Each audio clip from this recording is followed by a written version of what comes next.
বিপদ যেন পিছু ছাড়ছে না ভারতের প্রধানমন্ত্রী নরেন্দ্র মোদীর। প্রতিবেশী দেশগুলোর সঙ্গে অনেক আগেই সম্পর্কের চরম অবনতি হয়েছে দিল্লির। 2024 সালে শেখ হাসিনা সরকারের পতনের পর বাংলাদেশের সঙ্গেও সৃষ্টি হয় বৈরিতা। সবশেষ ট্রাম্পের শুল্ক নীতিতে অর্থনীতি ও বাণিজ্য ক্ষেত্রে নতুন চ্যালেঞ্জের মুখোমুখি হয়েছেন মোদী। দেশের বাইরের এই বিপর্যয়ের মাঝে দেশে শুরু হয়েছে মোদী বিরোধী স্রোত। পশ্চিমবঙ্গের মমতা ব্যানার্জির পর এবার তামিলনাড়ুতে দক্ষিণী সিনেমার সুপারস্টার থালাপতি বিজয়ের তীরে বিদ্ধ ভারতের প্রধানমন্ত্রী।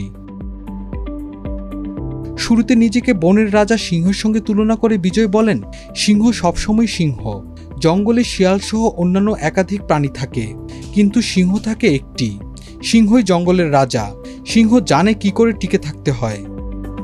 বিজয় তার ভাষণে কেন্দ্রীয় সরকারের উদ্দেশ্যে বলেন, ভারতের শাসন ক্ষমতায় থাকা বিজেপি নেতৃত্বাধীন ন্যাশনাল ডেমোক্রেটিক অ্যালায়েন্স এনডিএ সরকার তামিলনাড়ুর জন্য কিছুই করেনি।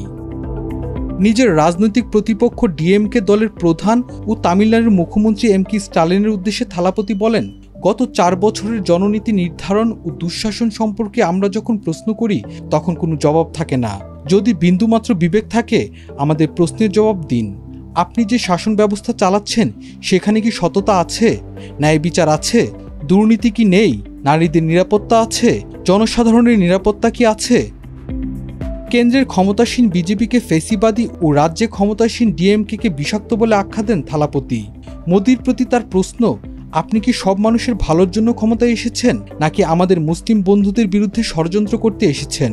মোদীর সমালোচনা করে থালাপতি আরও বলেন, 2029 সাল পর্যন্ত বিজেপি নেতৃত্বাধীন এনডিএ জোটের ক্ষমতায় থাকার পথ মসৃণ হবে না।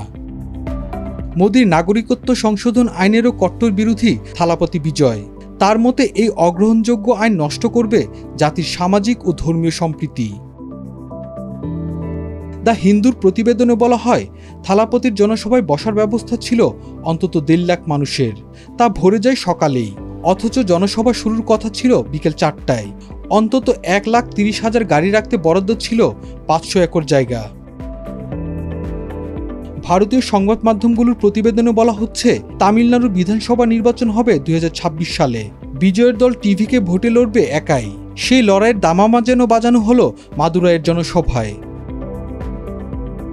প্রখ্যাত চলচ্চিত্র পরিচালক ও অভিনেতা এস.এ. চন্দ্রশেখরের সন্তান বিজয়। 1974 সালের 22 জুন জন্ম নেওয়া বিজয়ের পুরো নাম জোসেফ বিজয় চন্দ্রশেখর। পরে ভক্তরা তাকে উপাধি দেন থালাপতি, যার অর্থ সেনাপতি।